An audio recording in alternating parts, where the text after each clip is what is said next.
It's with heavy-hearted we share sad news about Brad Pitt, as he confirmed to be. Brad Pitt said he has a condition nobody believes him about, which he claims is responsible for his reputation of aloofness and self-absorption. In the same interview, he opened up about struggling with loneliness.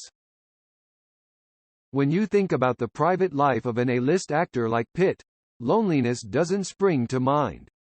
But a new interview with GQ revealed he always felt very alone in my life.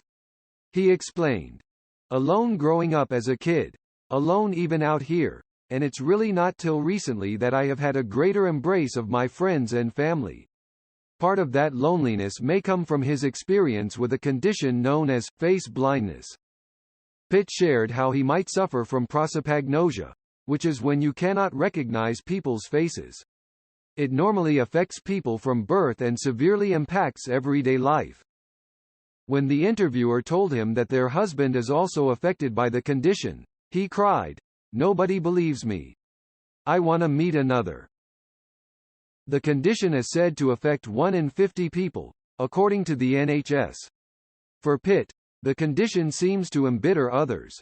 In an earlier interview with Esquire back in 2013, he said people thought he was disrespecting them. He said, "So many people hate me because they think I am disrespecting them. So I swear to God, I took 1 year where I just said, this year, I am just going to cop to it and say to people, okay, where did we meet?" But it just got worse. The actor often attempts to provide people with context, but it often doesn't help. He added, more people off. You get this thing. Like, you're being egotistical. You're being conceited. But it's a mystery to me, man. There are 2 types of prosopagnosia. Developmental prosopagnosia, which occurs without the brain being damaged, and acquired prosopagnosia, which occurs after brain damage, often after a stroke or head injury. When the NHS is diagnosing the condition, they may refer people to specialist researchers for assessment.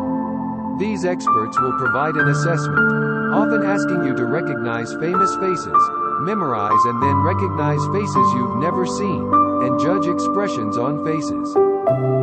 However, some experts may offer a brain scan. Carnegie Mellon, a university in America, offered to image Brad Pitt's brain back in 2013 to diagnose the condition.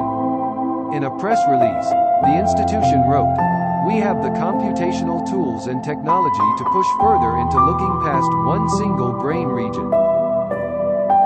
Face blindness is an intriguing neurological disorder, and we have already turned up a few clues as to what causes this problem. If Mr. Pitt would be willing, we would be honored to image his brain for diagnostic purposes. Studies have suggested face blindness may be caused by abnormalities in a part of the brain called the fusiform gyrus. This area of the brain is associated with high-level vision activities, such as reading, recognizing objects, and perceiving faces. There is no specific treatment for the condition, and people with it may have to use coping strategies. They may need to look for peculiarities in people, like the way they walk, their voice, or their clothing, rather than their facial details.